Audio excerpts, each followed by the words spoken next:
কাদার মধ্যেই মিটিং করতে হয়েছে। তারপর আমি গড়বেতা করেছি।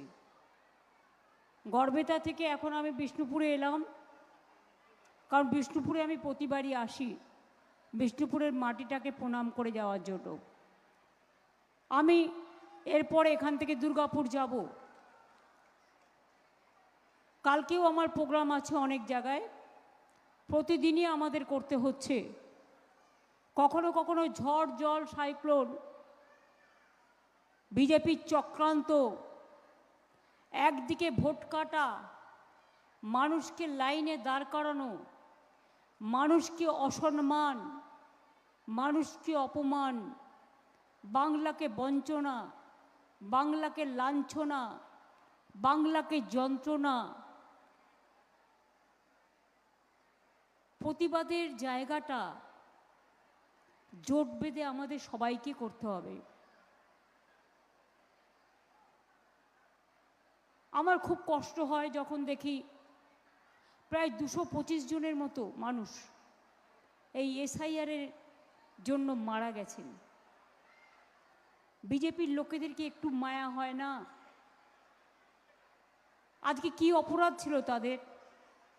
যদিও আমি বিষ্ণুপুর খুব বর্ধিষ্ণু এলাকা, আমি দু একটি কথা বলবার আগে বলি, আমার সাথে জেলা সভাপতি সুব্রত দত্ত এবং ওন্দা বিধানসভা প্রার্থী আপনাদের নমস্কার জানাচ্ছে,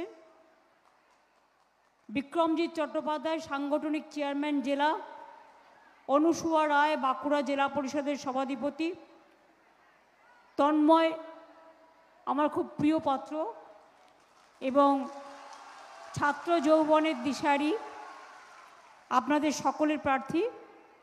আমি গৌতম মিশ্র, প্রার্থী বর্জরা বিধানসভা কেন্দ্র, হরকালী প্রতিহার কোতলপুর বিধানসভা কেন্দ্র, শ্যামলী রায় বাগদি, প্রার্থী ইন্দাস।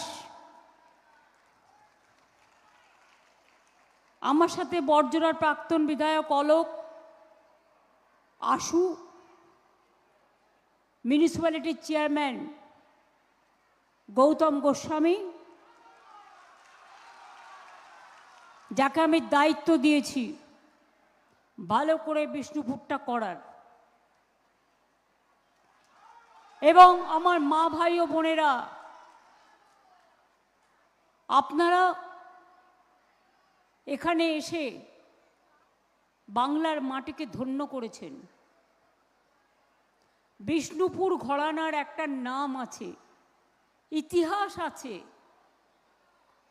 বিষ্ণুপুর হচ্ছে মন্দিরের ঘরানা। কত মন্দির, সারা পৃথিবী থেকে কত মানুষ আসে জানেন?